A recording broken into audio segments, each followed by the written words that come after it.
Cek, bismillah.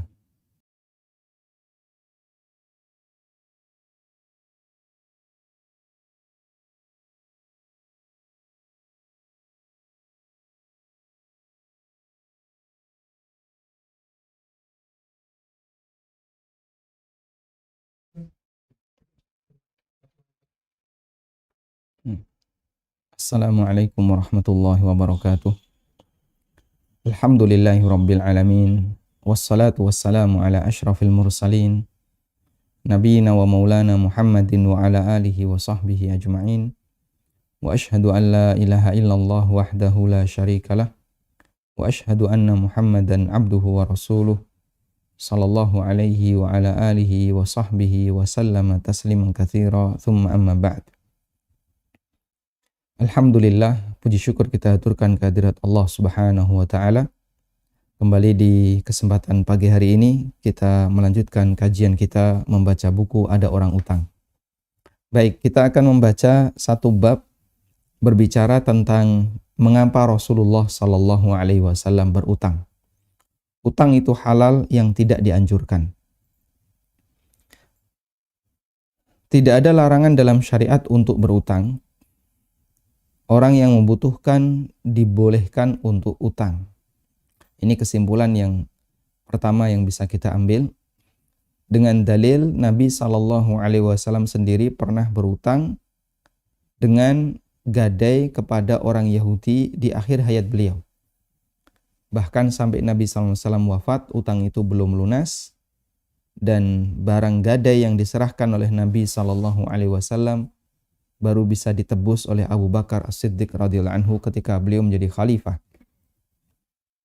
Aisyah radhiyallahu anha menceritakan, "Tuwuffiya Rasulullah sallallahu alaihi wasallam wa dir'uhu marhunatun 'inda Yahudiyyin bi 30 sa'an min sya'ir." Rasulullah sallallahu alaihi wasallam ketika wafat, dirak beliau, dirak adalah baju besi yang melekat di badan ketika dipakai untuk perang. Wa dir'uhu marhunah, tergadaikan kepada orang Yahudi untuk membeli 30 sok syair. 30 sok syair, ya. Satu sok adalah 4 mud. Satu sok kurang lebih 3 kilo. Berarti kalau 30 sok kurang lebih 90 kilo. Kalau kita genepin ya misalnya 1 kintal. Jadi Nabi SAW utang gandum 1 kintal kepada orang Yahudi. Beliau belum bisa bayar dan Rasulullah SAW gadaikan baju besinya. Baju besi ini lebih mahal dibandingkan gandum 1 kintal tadi. Kenapa Nabi SAW membeli gandum yang banyak 1 kintal? Keluarga beliau banyak. Istri beliau banyak. Kemudian juga anak bawaan dari istri beliau, mereka kadang ikut tinggal di situ. Dan Rasulullah SAW yang memberikan nafkah kepada mereka. Sehingga Rasulullah SAW beliau membeli gandum dalam jumlah banyak karena tanggungan beliau cukup banyak. Dalam riwayat yang lain diceritakan oleh Ibnu Abbas radhiyallahu anhu, Qubida Rasulullah sallallahu alaihi wasallam yauma qubida. Pada hari ketika Rasulullah sallallahu alaihi wasallam meninggal dunia. Walam yada' dinaran wala dirhaman wala abdan wala amatan. Beliau sama sekali tidak meninggalkan warisan berupa dinar, dirham, budak laki-laki maupun budak perempuan. Walaqad taraka dir'ahu marhunatan 'inda rajulin minal yahud. Dan beliau tinggalkan baju besinya sebagai barang gadai yang dibawa oleh seorang lelaki Yahudi. Besarnya berapa? Nilainya bi-30 sa'an untuk membeli 30 sok syair, gandum syair. Kana ya'kulu minhu wa yut'imu minhu iyalahu. Di mana beliau sallallahu alaihi wasallam makan gandum itu untuk kebutuhan sehari-hari dan itu juga bahan makanan untuk keluarga beliau sallallahu alaihi wasallam. Baik. Kita bisa perhatikan di sini Rasulullah sallallahu alaihi wasallam bertransaksi dengan orang Yahudi, dan ini hal yang diperbolehkan karena dalam masalah muamalah kita boleh bertransaksi dengan siapapun tanpa memandang suku, agama maupun yang lainnya. Yang penting transaksi yang kita lakukan adalah transaksi yang halal. Yahudi yang bertransaksi dengan Nabi SAW bernama Abu Syaham. Abu Syaham dari Bani Zufar. Asy-Syaukani memberikan catatan tentang hadis yang menyebutkan utang Nabi SAW. Wal ahaditsul madhkurah, hadis-hadis yang disebutkan, wal ahaditsul madhkurah, hadis-hadis yang disebutkan, kata beliau, fiha dalilun ala masyru'iyyatir rahn. Di sana terdapat dalil tentang disyariatkannya rahn. Wa fihi minal fiqhi jawazur rahni fil hadar. Dan di sini juga ada kesimpulan fikih bolehnya menggadaikan barang fil hadar ketika tidak sedang safar. Karena ada sebagian yang mengatakan, dan ini pendapat Dhahiriyah, bahwa gadai itu hanya boleh jika utang piutangnya dilakukan ketika safar. Kalau transaksi utang piutangnya dilakukan ketika tidak sedang safar, ketika mukim, maka tidak boleh menggunakan barang gadai. Dan Dhahiriyah mengambil kesimpulan berdasarkan dhahir ayat, namun ini adalah kesimpulan yang kurang tepat, di mana Allah Subhanahu wa taala berfirman, wa in kuntum ala safarin walam tajidu katiban farihanum maqbudah. Kalau kalian dalam kondisi safar dan kalian tidak menjumpai orang yang bisa mencatat utang, farihanum maqbudah, maka serahkanlah barang gadai yang dibawa oleh, serahkanlah barang gadai kepada orang yang memberikan utang. Dan pemahaman Dhahiriyah ini adalah pemahaman yang kurang tepat, karena Allah Ta'ala menyebutkan safar di situ bukan sebagai syarat bahwa untuk bolehnya gadai harus safar, namun status safar di situ adalah umumnya yang terjadi di masa silam. Orang ketika utang dalam kondisi safar, mereka kesulitan untuk bisa mendapatkan tukang catat. Lalu sebagai bentuk pengaman, Allah Subhanahu wa taala perintahkan, silahkan berikan barang gadai.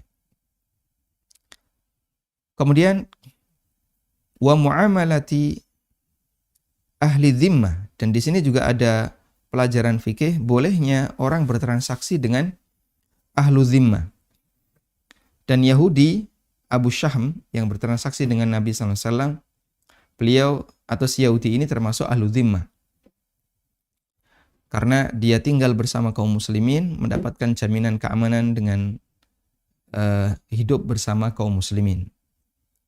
Wa jawazu rahnis silah indahum la inda ahlil harbi bil ittifaq. Dan bolehnya menggadaikan perlengkapan perang termasuk senjata bahkan indahum kepada orang kafir, kepada ahlu dhimmah, la inda ahlil harbi, namun tidak boleh kepada orang kafir harbi. Bil ittifaq, dengan sepakat ulama. Kata Asy-Syaukani, ini dengan sepakat ulama. Sehingga baju besi ini dipakai untuk perang. Loh, kok dibawa orang kafir, apa enggak bahaya? Nanti dipakai untuk nyerang kaum muslimin. Selama dia bukan orang kafir yang memerangi kaum muslimin, hidup damai dengan kaum muslimin, maka boleh melakukan seperti ini. Wa jawazu syira'i bithamanil muajjal, dan bolehnya melakukan transaksi jual beli dengan pembayaran tertunda. Karena di sini Rasulullah SAW melakukan akad jual beli, tapi pembayarannya tertunda. Jadi begini, apakah barang gadai yang diberikan Nabi SAW? Jadi Nabi SAW menyerahkan apa? Baju besi. Baju besi, ini ada dua kemungkinan. Sebagai alat bayar, berarti transaksi yang dilakukan oleh Nabi SAW itu tunai. Beli gandum, dibayar dengan baju besi.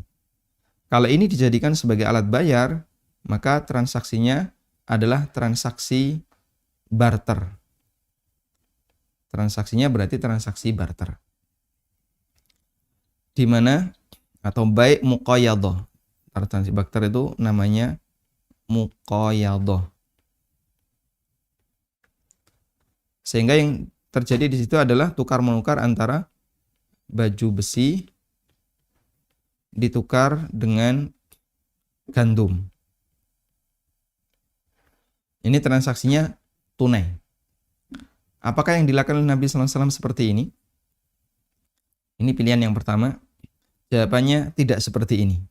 Nabi SAW tidak melakukan seperti ini. Dengan bukti baju besi ini ditarik kembali setelah dilunasi di zaman Abu Bakar As-Siddiq radhiyallahu anhu. Baik.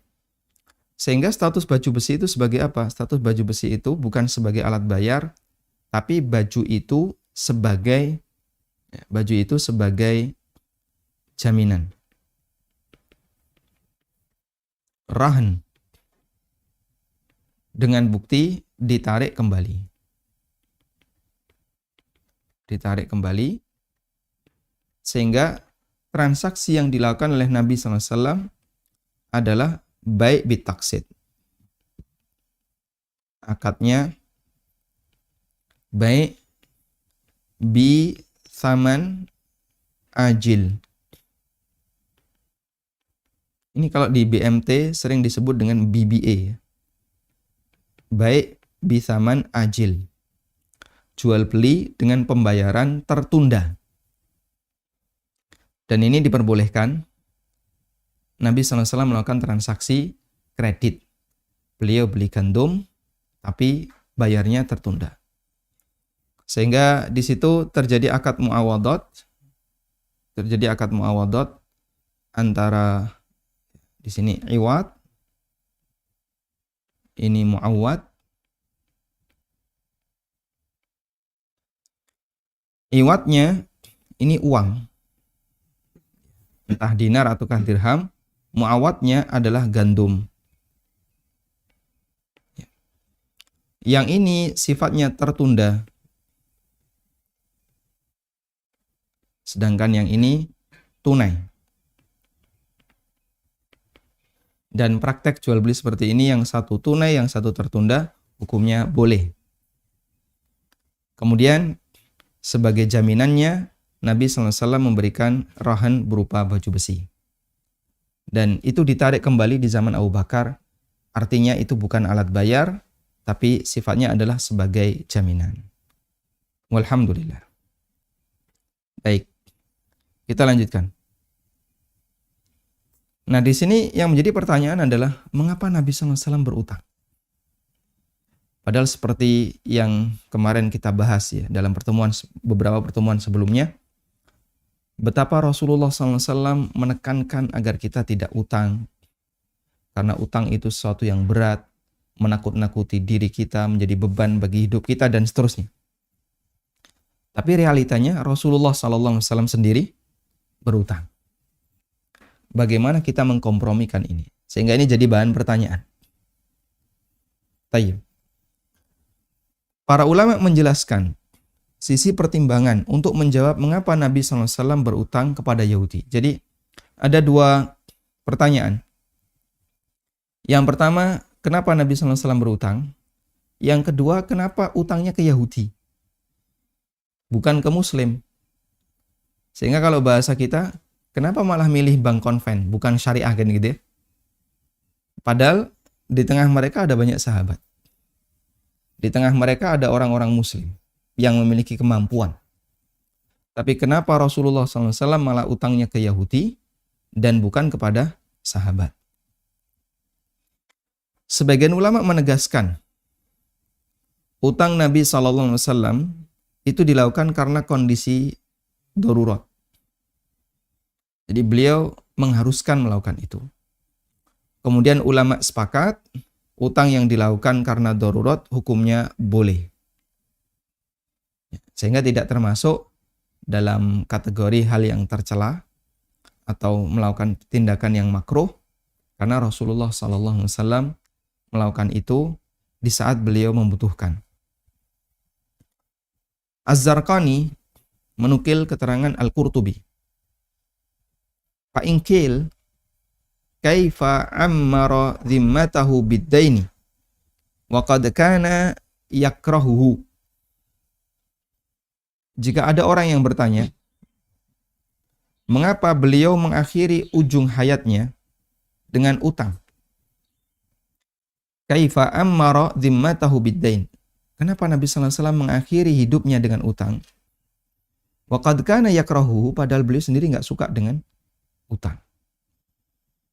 Ujiba, maka diberi jawaban bi annahu innama tadayana li daruratin wala khilafa fi jawazi dzalika. Pertanyaan ini dijawab bahwasanya Nabi sallallahu alaihi wasallam melakukan utang li daruratin karena alasan darurat. Sehingga beliau kenapa berutang? Ini darurat. Wala khilafa fi jawazi dzalika, dan tidak ada perbedaan pendapat di kalangan ulama tentang bolehnya hal itu. Jadi bahkan bagi orang yang tidak mampu, kemudian dia butuh sesuatu, maka dia boleh minta zakat. Tapi Nabi SAW tidak boleh menerima zakat. Ahlul Bait, Rasulullah SAW dan Ahlul Bait tidak boleh menerima zakat. Lalu kenapa Nabi SAW melakukan seperti ini? Beliau darurat sehingga solusi yang beliau ambil adalah utang. Baik. Nah, muncul pertanyaan yang kedua. Mengapa beliau tidak utang ke sahabat? Tapi beliau utang ke Yahudi. Yang menurut kita itu kan musuh Islam. Yahudi itu jahat terhadap kaum muslimin, dia musuh Islam. Jawabannya, semua orang kafir memusuhi kaum muslimin. Baik Yahudi maupun dari kalangan agama yang lain. Memang permusuhan dan kedengkian yang paling berat terjadi pada Yahudi. Ya, meskipun juga tidak menutup kemungkinan terjadi pada orang-orang kafir yang lain. Nah, yang jadi pertanyaan, kenapa yang beliau jadikan sebagai sasaran utang dari orang Yahudi bukan ke sahabat?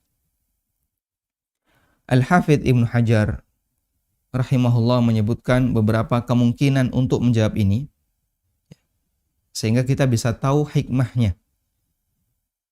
Beliau mengatakan, qala al-ulama, para ulama mengatakan, al-hikmatu min udulihi sallallahu alaihi wasallam an muamalati mayasiris sahabati ila muamalatil yahudi.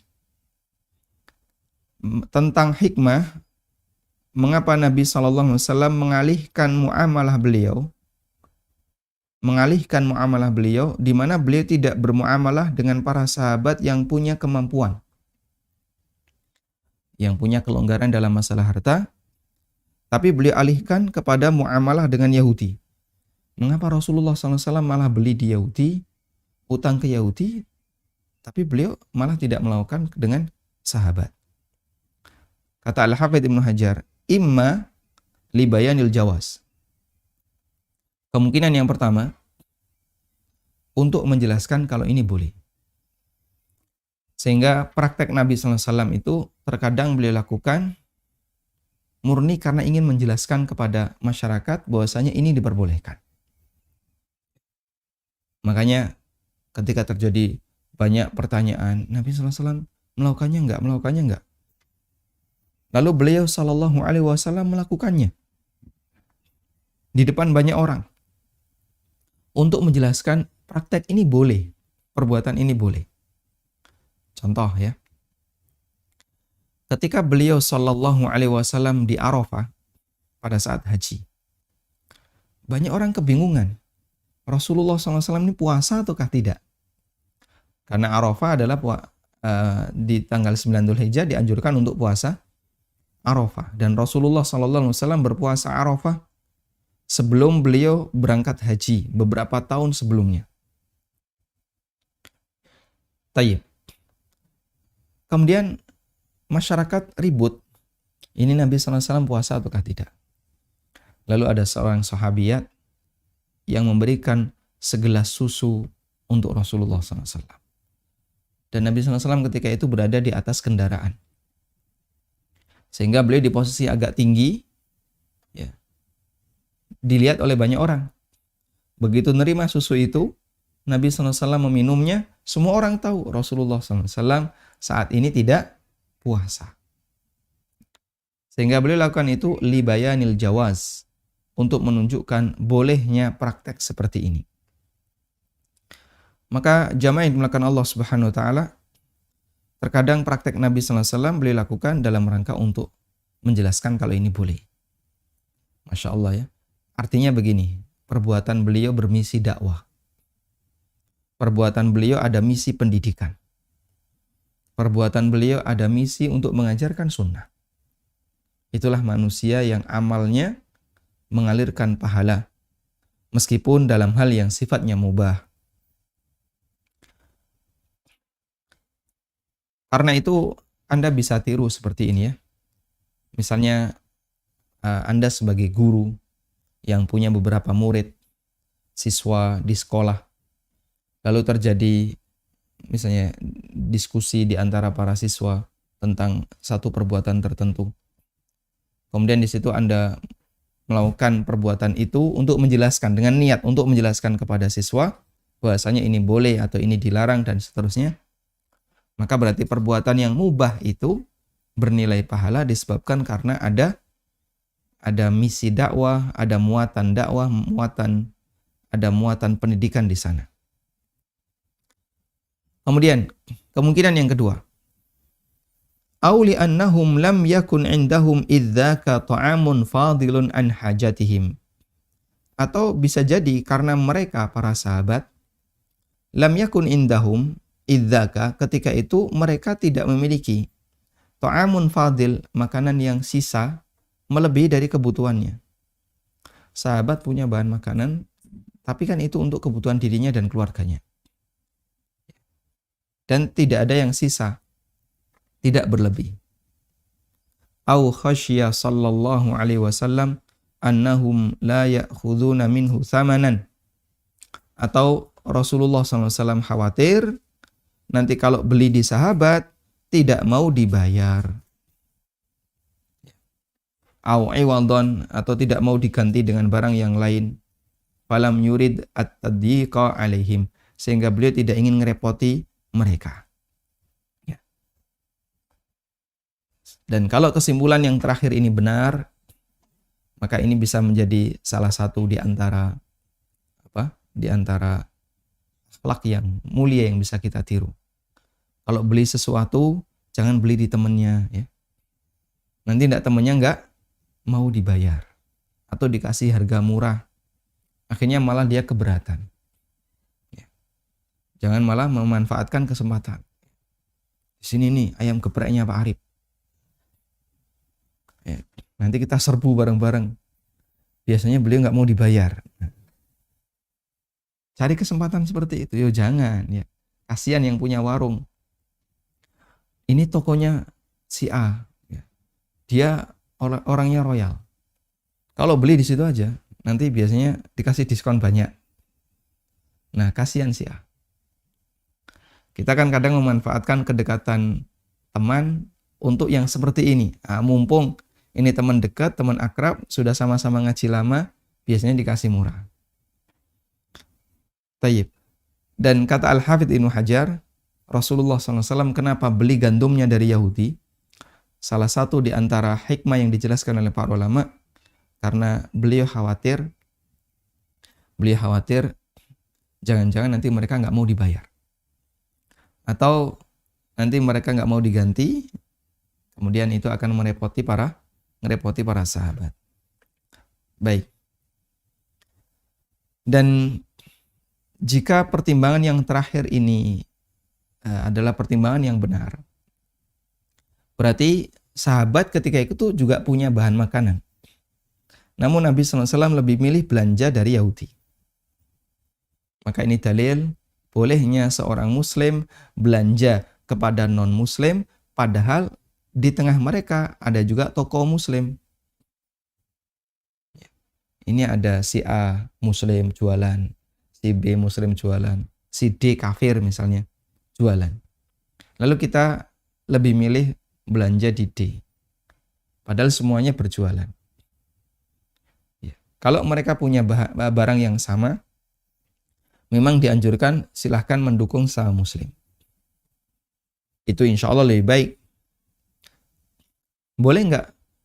Misalnya kita secara sengaja memilih kepada D. Karena pertimbangan misalnya ya, pertimbangan masalah harganya yang lebih miring, atau masalah kualitasnya lebih bagus, atau yang lainnya. Selama pertimbangan itu ada, silahkan. Tapi kalau pertimbangannya karena masalah loyalitas, itu berbahaya. Meskipun dalam masalah muamalah. Saya lebih senang sama si D. Kenapa? Ya, dia karena saya loyal dengan latar belakang agamanya. Wah, itu bisa berbahaya. Ya. Nggak boleh secara sengaja berpihak kepada orang kafir dengan alasan karena pertimbangan agama, karena loyal terhadap agama. Baik, tapi kalau murni pertimbangan dunia, insya Allah tidak masalah. Kemudian hal yang perlu dicatat, di sini kita tidak sedang menghukumi perbuatan Nabi Sallallahu Alaihi Wasallam, karena apa yang beliau lakukan justru menjadi acuan hukum, bukan kita yang menilai, tapi justru beliau yang jadi standar. Jika perbuatan beliau terkait masalah muamalah di masyarakat, ini menjadi dalil ya, bahwa itu diperbolehkan. Kemudian di sini kita sedang mencari ilah. Ya. Kita tidak sedang menghukumi, tapi kita sedang mencari ilah. Mencari ilah, apa itu ilah? Latar belakang. Mengapa Rasulullah SAW berutang? Para ulama menyimpulkan bahwa beliau berutang karena darurat. Satu.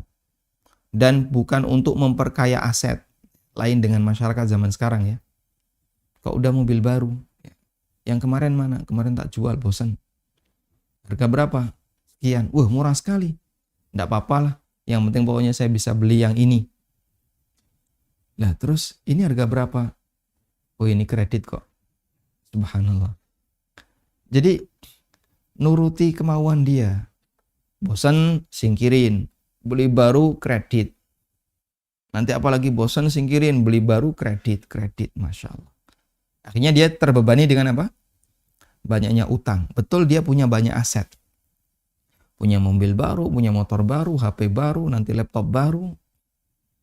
Sekian tahun, enggak sampai tahun, mungkin sekian bulan, bosan, ganti kredit lagi. Utang kemarin belum lunas, ini sudah ngambil lagi. Cicilan ini belum lunas, ini sudah ngambil cicilan baru lagi.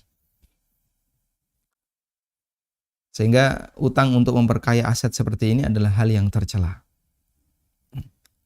Kadang cicilan motor belum lunas, sudah ambil mobil. Cicilan mobil belum lunas, sudah KPR. Cicilan KPR belum lunas, nanti nyicil beli apa lagi. Ini tukang kredit. Siapapun yang melihat sejarah akan bisa memaklumi bahwa utang itu disebabkan tuntutan kebutuhan Nabi Sallallahu Alaihi Wasallam untuk memberikan nafkah kepada keluarga beliau Sallallahu Alaihi Wasallam yang jumlahnya cukup banyak. Namun jadikan ini sebagai pilihan terakhir. Adapun yang dialami Nabi Sallallahu Alaihi Wasallam memberi pelajaran bagi kita bahwa utang adalah pilihan terakhir. Ketika tidak ada yang lainnya, sehingga utang tidak dijadikan sebagai kebiasaan, apalagi gaya hidup. Bagi orang yang tidak mampu, ada dua hal yang diizinkan. Yang pertama, meminta. Yang kedua, berutang. Nggak mampu, minta boleh nggak? Boleh. Dia berhak dapat zakat dan dia boleh meminta sesuai dengan kadar ya sewajarnya.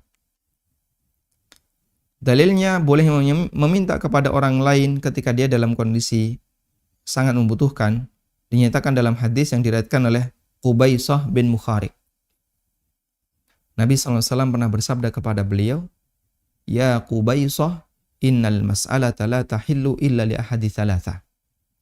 Wahai Qubaisah, meminta-minta itu haram, ngemis itu haram, kecuali untuk 3 orang. Di antara yang disebutkan Nabi sallallahu alaihi wasallam adalah orang yang sangat miskin. Sehingga disaksikan oleh 3 orang yang jujur di kampungnya bahwasanya dia ini miskin. Orang ini boleh minta-minta. Nabi sallallahu alaihi wasallam tidak melakukan pilihan yang pertama, yaitu meminta. Kenapa? Karena Rasulullah SAW tidak boleh makan sedekah, tidak boleh makan zakat, sehingga Nabi sallallahu alaihi wasallam tidak meminta-minta. Dan beliau sallallahu alaihi wasallam adalah orang yang memiliki kedudukan paling tinggi di antara umatnya. Padahal ketika meminta, al-yadul ulya khairu minal yadis sufla. Tangan di atas lebih baik daripada tangan di bawah. Ya. Makanya kenapa Rasulullah SAW tidak boleh minta sedekah atau tidak boleh menerima sedekah? Karena sedekah itu secara prinsip diberikan oleh orang yang berada di posisi lebih tinggi kepada orang yang di posisi lebih rendah. Dan tidak ada yang lebih tinggi dibandingkan Rasulullah Sallallahu Alaihi Wasallam. Nabi SAW tidak melakukan pilihan yang pertama, yaitu meminta, karena sekalipun ini boleh bagi orang yang membutuhkan, ini bisa menjatuhkan martabat dan wibawa manusia. Dengan demikian, tidak ada pilihan yang lain selain utang. Karena ini pilihan yang terakhir, statusnya tidak tercela selama ada kebutuhan. Ibnu Qudamah menyatakan, Qala Ahmad, Imam Ahmad mengatakan, Laisal qardu minal mas'alati, yakni laisa bimakruhin. Utang itu tidak sama dengan meminta. Artinya tidak makruh. Karena Nabi SAW beliau yastaqrid, beliau utang. Wali'annahu innama ya'khudhuhu bi'iwadihi fa'ashbaha syira'. Dan Nabi SAW mengambil utang itu dan nanti akan dibayar. Sehingga seperti jual beli. Artinya tidak ada hal yang tercela di sana. Bidainin fi dhimmatihi, yang akan dibayar dengan tanggungan, dengan utang dalam tanggungan beliau. Nanti akan dibayar oleh Nabi SAW dengan uang. Meskipun qadarullah sampai beliau wafat itu belum terbayarkan. Ini tentu sangat berbeda dengan kondisi masyarakat sekarang, di mana utang bukan lagi karena alasan butuh, tapi utang menjadi gaya hidup. Masyarakat mudah untuk berutang karena tuntutan materialis, memaksakan diri untuk terlihat kaya dan sukses, sekalipun harus dengan utang. Wah, mobilnya baru ya, motornya baru, bangga dia dipuji dengan kalimat itu. Dia itu cuma ingin dengar orang bilang, mobilnya baru. Wah, sudah ganti mobil, sudah ganti motor. Senang dengan kalimat-kalimat seperti itu. Akhirnya jadi gaya hidup. Tayyib. Kemudian kita juga dianjurkan untuk memberikan barang gadai, ya, sebagaimana yang dilakukan oleh Rasulullah Sallallahu Alaihi Wasallam. Tayyib. Namun pembahasan ini tentang memberikan barang gadai ketika utang, karena cukup panjang, insya Allah akan kita kupas di pertemuan berikutnya insya Allah ta'ala. Demikian, wassallallahu ala nabiyyina Muhammadin wa ala alihi wa sahbihi wasallam.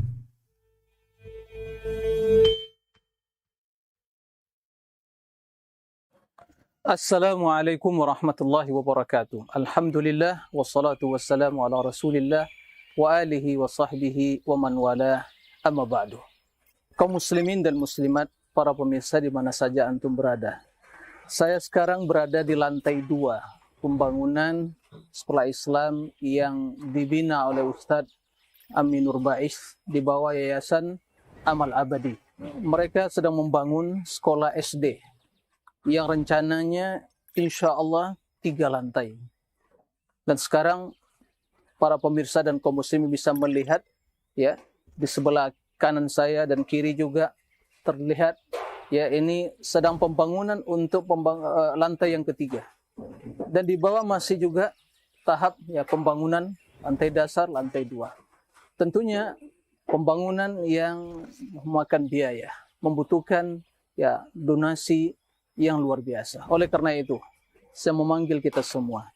Saya atas nama Muhammad Nur Ihsan, salah seorang anggota Dewan Fatwa, mengajak kita semua. Mari kita bersama-sama meringankan beban saudara kita, membantu saudara kita untuk ya kelangsungan pembangunan sekolah dasar ya Islam yang dibina oleh Ustadz Amin Nur Ba'is. Dan tentu apa yang saudara dan kaum muslimin infakkan di jalan tidak akan sia-sia sisi Allah Subhanahu wa taala. Kesempatan yang baik untuk kita berinvestasi akhirat. Mari bersegera kita meraih ridha Allah dengan menginfakkan sebagian harta yang Allah titipkan bagi kita. Dan itulah sesungguhnya yang akan menjadi bagian untuk kita. Demikian. Mudah-mudahan bermanfaat.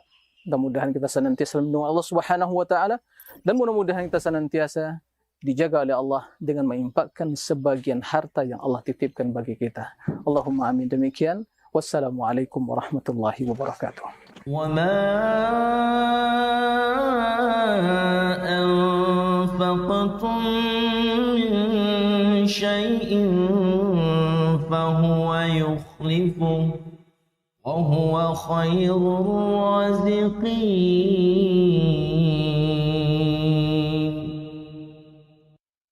Alhamdulillahirrabbilalamin. Selanjutnya kami persilahkan bagi Anda yang mau bergabung.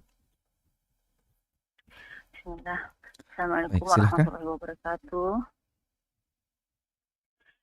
Bismillah. Awal Ustaz mau nanya, ada salah Silakan semen Anda obat dulu. diharuskan dari kantornya Tidak ada untuk suara ya? Sebentar. Silakan.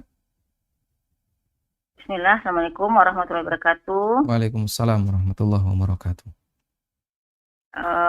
Afwan Ustaz, mau nanya, ada salah semen obat diharuskan dari kantornya untuk dibukakan obat di apotek dengan suatu produk tertentu. Terus, tapi apotek tidak membutuhkan obat tersebut. Salesnya itu minta tolong supaya dapat insentif dari kantornya. Bolehkah Anda bantu sales tersebut, Ustaz? Dan katanya bila obatnya tidak laku, dia sendiri yang akan beli obat tersebut. Mohon penjelasannya, Ustaz. Terus Jadi yang kedua, beliau memberikan satu sampel dan harus buka gitu ya. kenapa Ustaz? Beliau ketika menawarkan itu yang dibuka kan sebagai sampel. Bukan, obat. Iya, Ustaz. obat Minta sebagai dibukakan, sampel. minta dibukakan produk, dibukakan faktur gitu nah Ustaz. Terus barangnya diantar ke apotek. Tapi obat saya tidak butuhkan, cuman minta mungkin dijualkan, tapi dia kalau nggak laku katanya dia sendiri yang akan beli obat tersebut supaya dia dapat insentif dari kantornya, dapat insentif atau fee dari kantornya. Baik, maksud dibukakan itu ibu terima kemudian dijualkan. Iya, maksudnya gitu. dibukakan faktur dari kantornya gitu. Lalu diterbitkan faktur dari tempat apotek ibu. Dari kantornya bukakan faktur. Jadi saya ceritanya pesan obatnya Ustaz sama dia dari distributornya gitu. Tapi nanti Anda menjualnya nggak? Ya saya mungkin jual, tapi saya kan nggak butuh ada barang tersebut, kurang nggak selama ini nggak ada yang nyari, gitu, Ustaz. Baik. Terus pertanyaan kedua,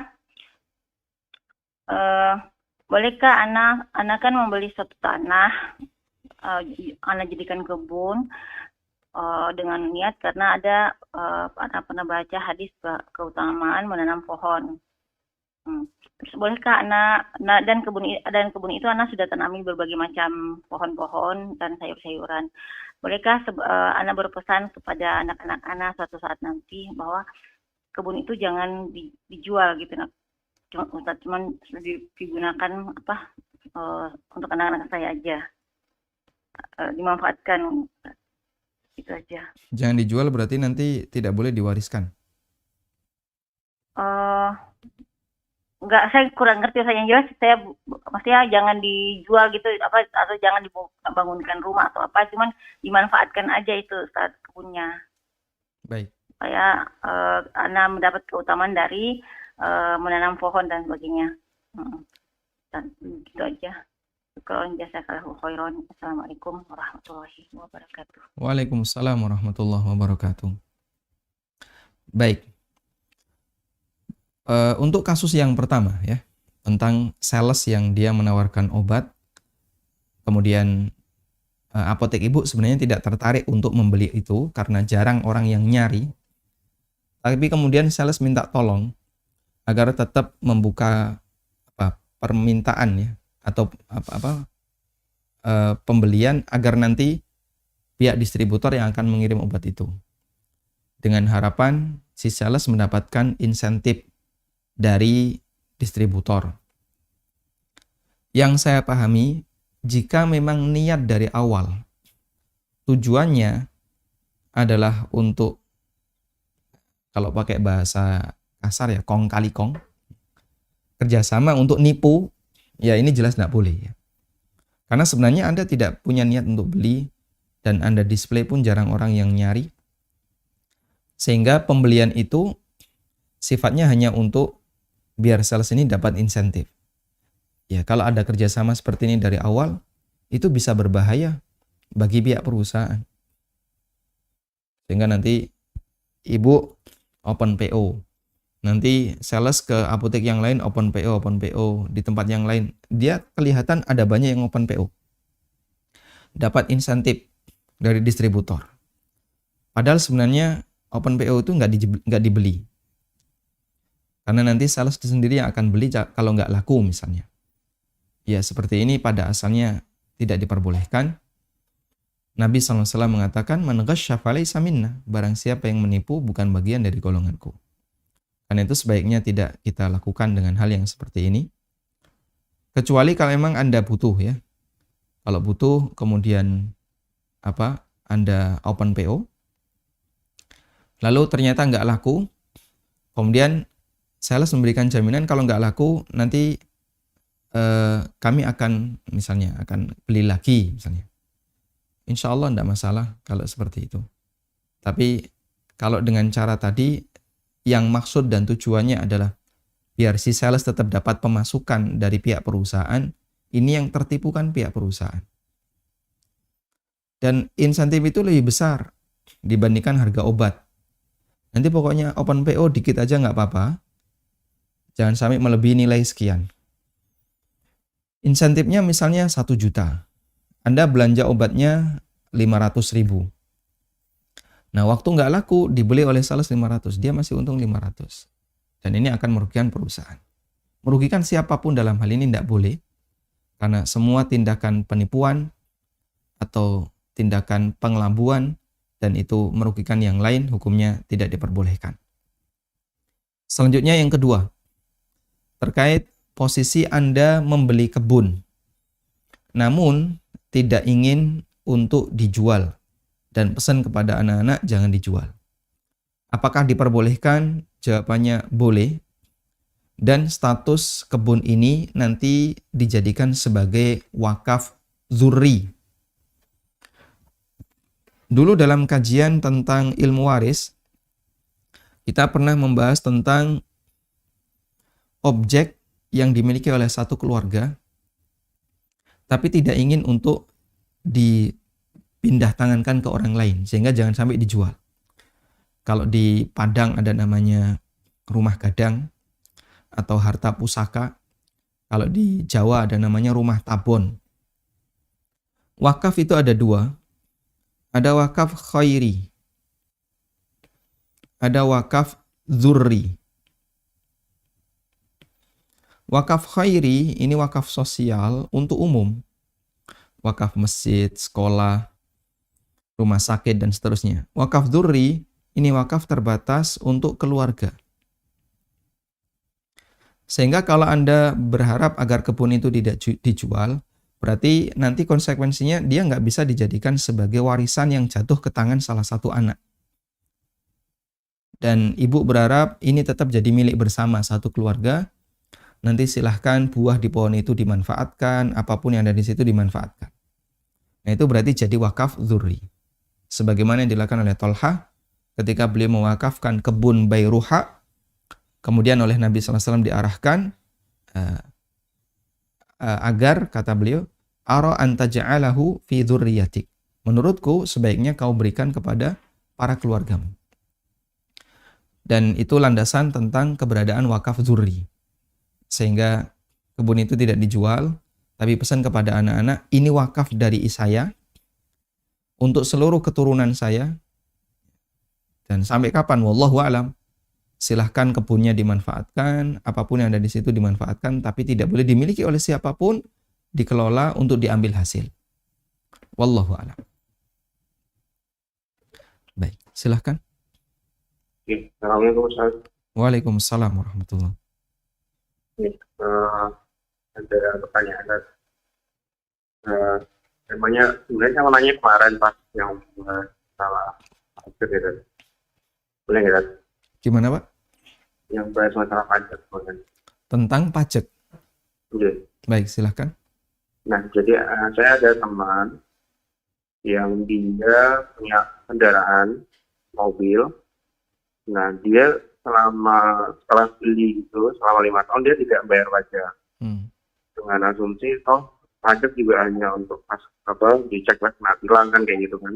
Ini untuk Dan untuk pas biar kalau dicek sama polisi nggak kena tilang gitu. Nah, kemudian dia dari pengalaman dia selama 5 tahun itu nggak pernah kena tilang sama sekali. Jadi menurut dia cuma sampai pajak aja seperti itu.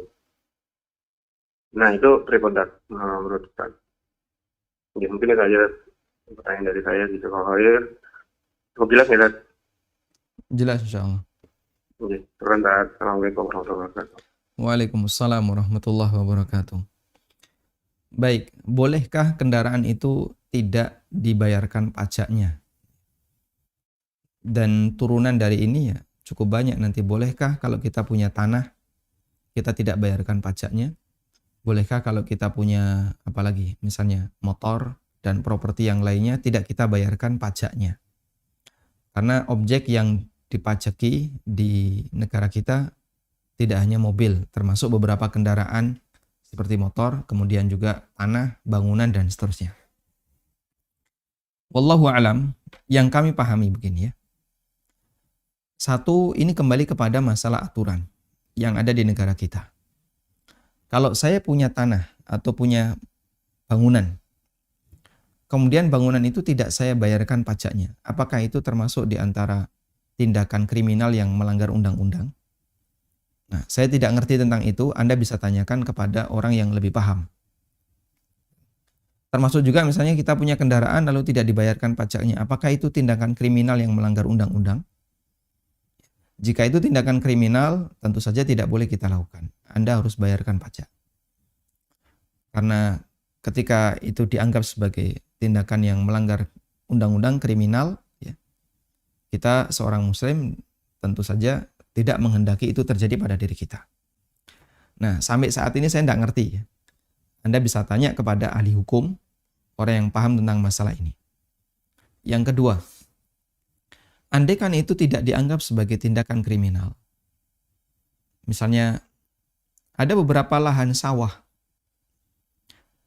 yang dia ada sertifikatnya, kemudian keluar setiap tahun itu struk pajak itu yang berwarna merah PBB. Namun boleh tidak dibayarkan.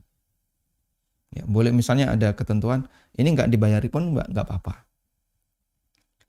Sehingga poin yang kedua ini berbeda dengan yang pertama. Yang pertama Anda bisa tanyakan kepada yang ahli hukum ya. Yang kedua kita bicara untuk objek itu sendiri, di mana pemerintah mengizinkan kalaupun nggak dibayarkan pajaknya nggak masalah. Namun nanti akan mengalami kesulitan saat mau menjual. Karena ada syarat harus melampirkan PBB selama sekian tahun misalnya. Baik. Lalu bolehkah tidak bayar pajak? Dalam kondisi ini insya Allah tidak masalah, karena hukum asal ketika orang memiliki sesuatu, dia tidak diharuskan untuk membayar upeti atas aset yang dia miliki.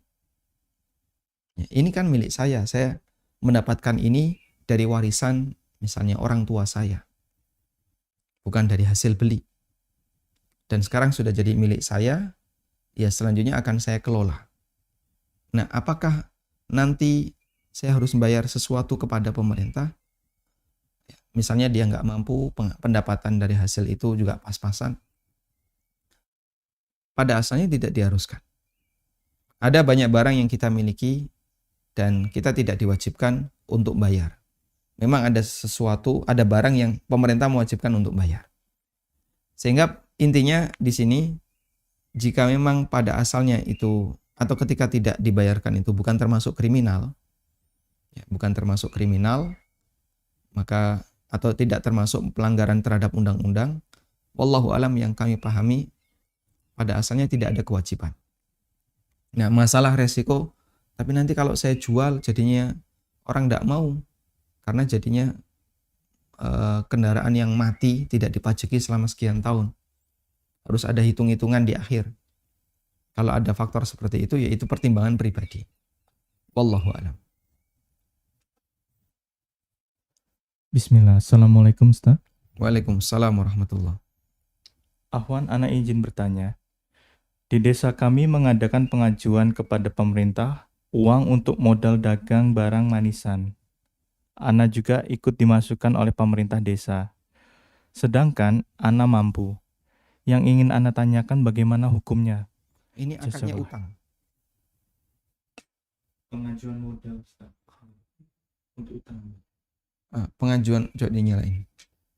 Akadnya apa? Coba diulang. Di desa kami mengadakan pengajuan kepada pemerintah uang untuk modal usaha dagang manisan. Pengajuan modal. Ini nanti dikembalikan atau tidak?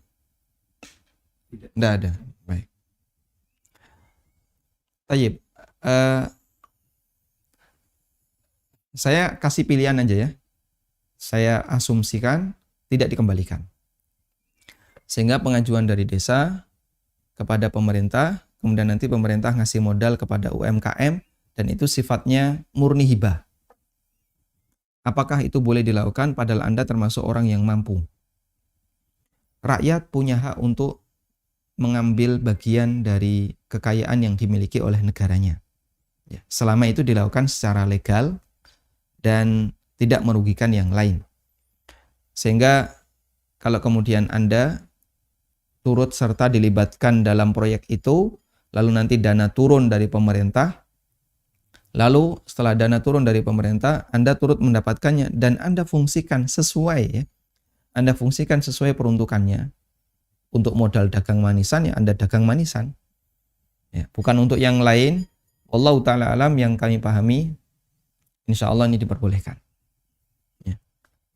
Sehingga ketika Anda dikasih itu sebagai hibah dari negara, dan negara memberikan hibah kepada rakyat, boleh ya, untuk diterima, asal sesuai dengan fungsi dan tujuan ketika negara memberikan hibah tersebut.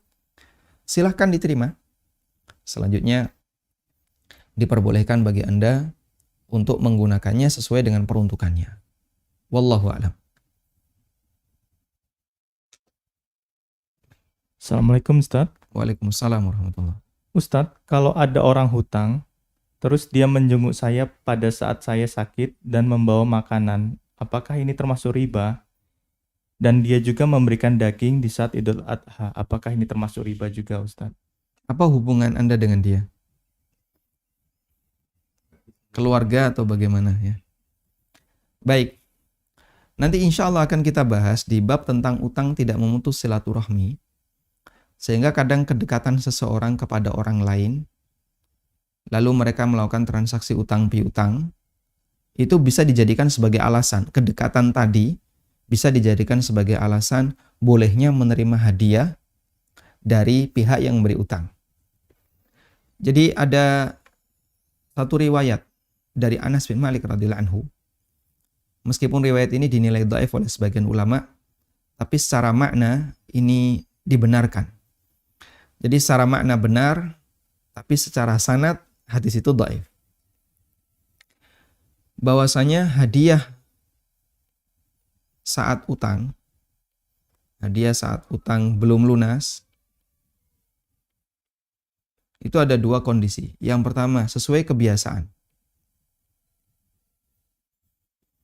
Kalau sesuai kebiasaan, berarti latar belakang hadiah itu bukan karena utang, tapi karena tradisi. Sehingga di sini menentukan latar belakang.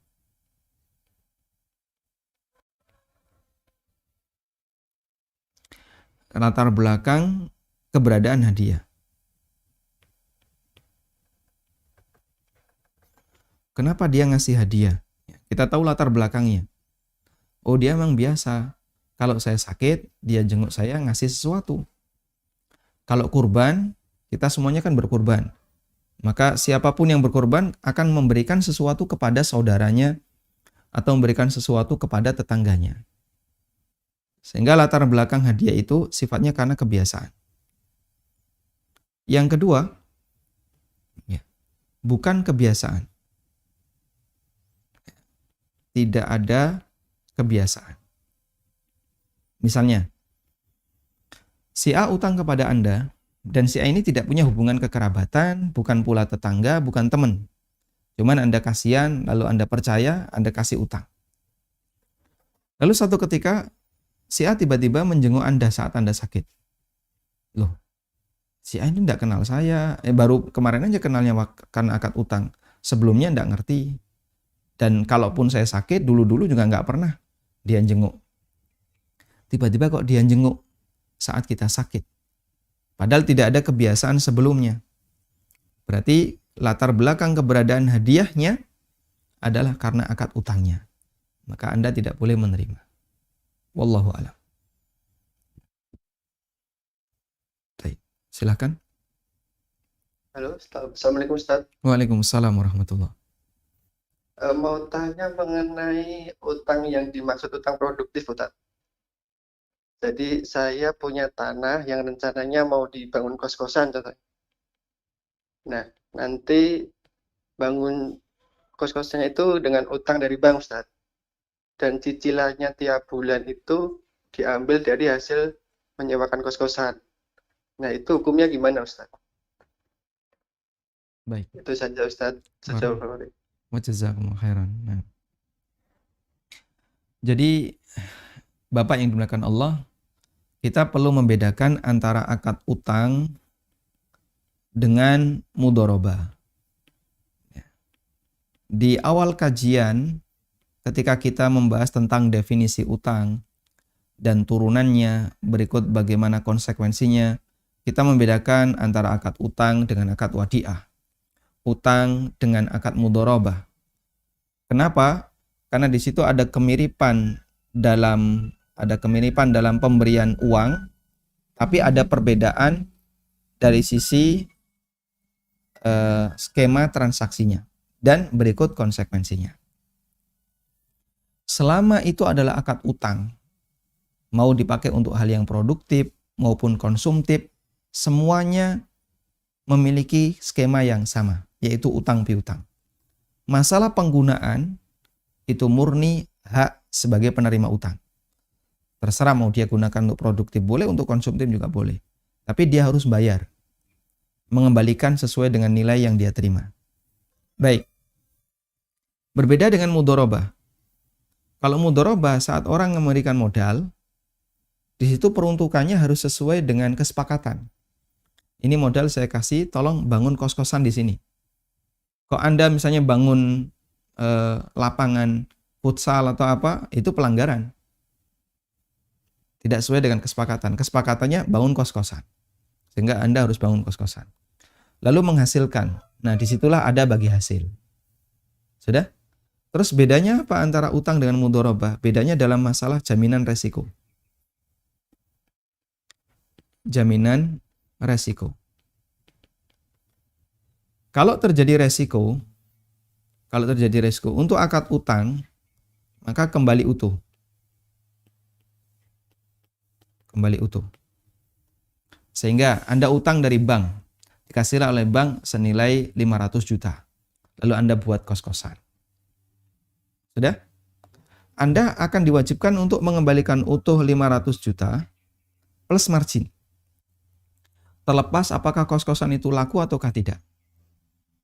Bahkan ketika kos-kosan itu misalnya rusak, atau Anda sudah mempercayakan kepada salah satu kontraktor, Anda sudah bayar ke kontraktor itu, lalu ternyata dia nipu. Sehingga Anda sudah bayar sekian ratus juta, dia pergi. Anda rugi. Bank nggak mau tahu, pokoknya ini harus kembali utuh. Meskipun Anda gunakan untuk sesuatu yang produktif. Sudah? Di posisi ini akadnya adalah murni akad utang, sehingga Anda diwajibkan untuk mengembalikan plus margin. Itu kalau prakteknya di bank. Dan ini jelas tidak boleh. Jadi kembali utuh plus margin. Kalau di bank ya, saya bicara di bank, dan margin ini adalah riba. Baik. Berbeda dengan akad mudharabah. Kalau akad mudharabah, saat terjadi resiko, maka resiko ditanggung bersama. Ditanggung bersama. Dan resiko modal ditanggung oleh pemodal. Sebagaimana resiko kerja ditanggung oleh mudharib, oleh pengelola. Sebagai konsekuensinya, jika ada hasil, maka dilakukanlah bagi hasil.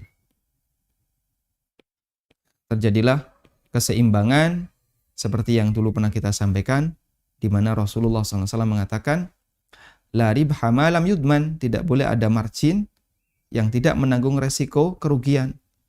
Sehingga siapa yang ingin mendapatkan peluang untung, maka dia harus siap dengan resiko rugi.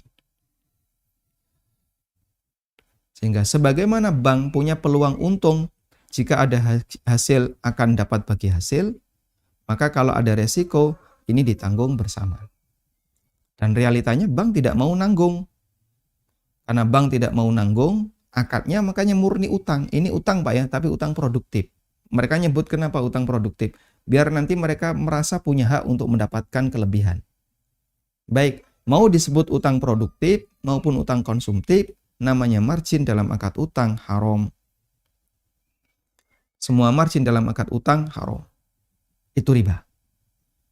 Karena itu, untuk kasus yang Anda tanyakan, ini digunakan untuk kos-kosan, kemudian nanti hasil kos-kosan akan dibayarkan kepada bank sebagian. Di samping Anda juga harus nyicil pokoknya. Selama akadnya adalah akad utang, maka terlarang bagi Anda untuk melakukan akad seperti ini. Karena keberadaan margin itu berarti Anda melakukan akad riba dengan bank. Silahkan dialihkan ke akad mudharabah. Bank diajak untuk melakukan akad mudharabah, gini saja. Ya. Bank kasih modal ke saya akan bangunkan kos-kosan, nanti kita bagi hasil. Ya. Bank dapat 60%, saya 40%.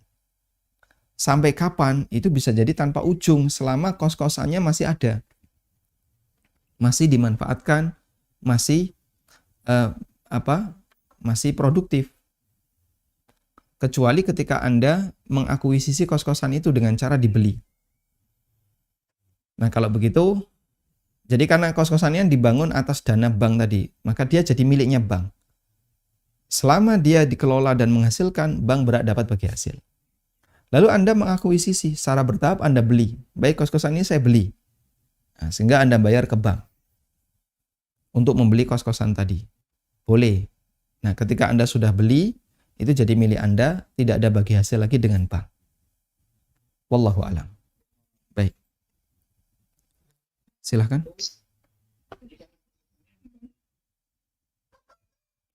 Silahkan. Bismillah. Assalamualaikum. Waalaikumsalam warahmatullahi. Silakan. Apa kabar Akhi? Alhamdulillah baik. Khair, insyaallah. Ustaz mau menanyakan aja. Ini kebetulan Ana kan honor di pemerintahan. Yang saya tanyakan kira hukumnya sama Kak Ustaz sama yang dan sama ASN-nya gitu. Maksudnya untuk terkait ini hukum hukum-hukum kayak saya sempat dengar kalau misalkan kita mendapatkan itu loh Ustaz yang tip itu kan tips. Kalau misalkan pegawai swasta masih boleh asal izin sama pimpinan tertingginya satu perusahaan itu. Nah, kalau misalkan yang honor ini apakah sama perlakuannya dengan pegawai PNS kah, Ustadz, ASN gitu? Anda outsourcing atau bukan? Iya, outsourcing. Tahunan, jadi setiap tahun kami saat perjanjian kontrak diperpanjang tiap tahun. Berarti ada perusahaan outsourcing yang meng-hire Bapak? Betul, bukan Ustadz. Bukan. Jadi langsung dari kantor itu sendiri. Pribadi dari ya? dinas, ya dari dinas pemerintahan itu. Jadi setiap tahun kita ada perpanjangan kontrak. Baik. Tahun depan dipakai. Karena kami ini di kegiatan Ustadz, misalkan di pembangunan apa, kami dimasukin di situ. Baik. Untuk kegiatan A, kegiatan Baik, B. akad gitu. Anda dengan kepala kantor ya? Ini kebetulan ya kepala itu, sekretaris dinasnya. Kepala kantor atau kepala dinas ya? Ya, sekretaris dinas, kepala dinasnya mengetahui. Baik, akad Anda dengan kepala dinas. Baik, Ya, cukup siap. Bapak. Nah, satu lagi Ustadz, maaf. Nah, ini kan Ana coba juga belajar yang ini, misalkan jualan di kantor itu, Ana pernah dengar pengajian Ustadz yang masalah akad ijaroh itu, kalau kita misalkan di suatu tantangan kontrak, di dalam waktu kerja kita tidak boleh ada transaksi lain. Nah, itu Ana pernah sempat jualan di kantor, begitu dengar itu, aduh, ini berkah kah yang Ana jual di kantor ini di waktu kerja gitu, Ustaz. Baik. Nambah penghasilan, Ustaz. Barakallahu fiik. Ya, barakallahu. Jazakallahu khair, Ustaz. Assalamualaikum warahmatullahi wabarakatuh. Waalaikumsalam warahmatullahi wabarakatuh. Baik, pada asalnya ketika Bapak sudah bekerja di sebuah lembaga tertentu, berarti status Bapak sebagai ajir khas. Ketika orang berstatus sebagai ajir khas, maka seluruh waktunya adalah milik instansi tersebut di rentang kerja Anda. Misalnya masuk jam 8 sampai jam 5, berarti jam 8 sampai jam 5 adalah milik instansi itu. Anda siaga untuk bekerja. Nah, selanjutnya, ketika Anda bekerja dan Anda melayani klien, lalu mendapatkan uang tips, bolehkah ini diterima? Karena Anda adalah tenaga honorer dan akad Anda dengan kepala dinas, maka yang berwenang di sini kepala dinas. Beda dengan ASN. Kalau ASN, dia akadnya dengan negara. Sehingga semuanya harus diatur dengan undang-undang. Posisi Anda orang yang di-hire untuk sebagai pembantu, lalu berakad dengan kepala dinas. Maka selama kepala dinas mengizinkan ketika uang tips itu diberikan kepada tenaga honorer dari klien, wallahu alam, yang kami pahami, Anda bawa dulu ke mereka. Lalu sampaikan, Pak, tadi ada mitra yang ngasih ini untuk saya. Nah, sekarang saya laporkan ke Bapak, silakan ini kami serahkan kepada kantor. Nah, selanjutnya kantor memberikan kepada para tenaga honorer. Wallahu alam, yang kami pahami tidak harus ada undang-undang khusus karena di sini akadnya adalah akad antara tenaga honorer dengan kepala dinas. Semoga ini tidak masalah, sebagaimana Nabi sallallahu alaihi wasallam mengizinkan sebagian sahabat yang menerima sesuatu dilaporkan dulu, lalu diberikan oleh Nabi sallallahu alaihi wasallam kepada beliau. Kemudian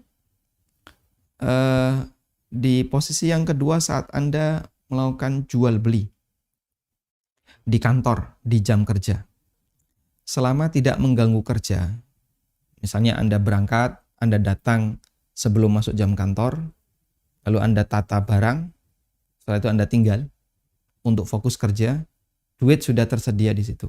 Beli sesuatu tinggal masukkan di sini duitnya. Insya Allah tidak masalah, karena di sini tidak mengganggu jam kerja Anda, tidak mengganggu produktivitas Anda ketika bekerja. Anda cuma naruh, setelah itu Anda bekerja. Wallahu alam, demikian yang bisa kita bahas. Semoga bermanfaat. Dan barangkali ada beberapa penjelasan yang kami sampaikan kurang begitu detail dan kurang begitu pasti. Mungkin nanti Anda bisa tanyakan kepada asatidzah yang lain. Semoga Allah Subhanahu wa taala memberikan ilmu yang berkah bagi kita semuanya. Wassallallahu ala nabiyyina Muhammadin wa ala alihi wa sahbihi wa sallam. Wa akhiru da'wana anilhamdulillahi rabbil alamin. Subhanakallahumma wa bihamdika asyhadu an la ilaha illa anta astaghfiruka wa atubu ilaik. Wassalamualaikum warahmatullahi wabarakatuh.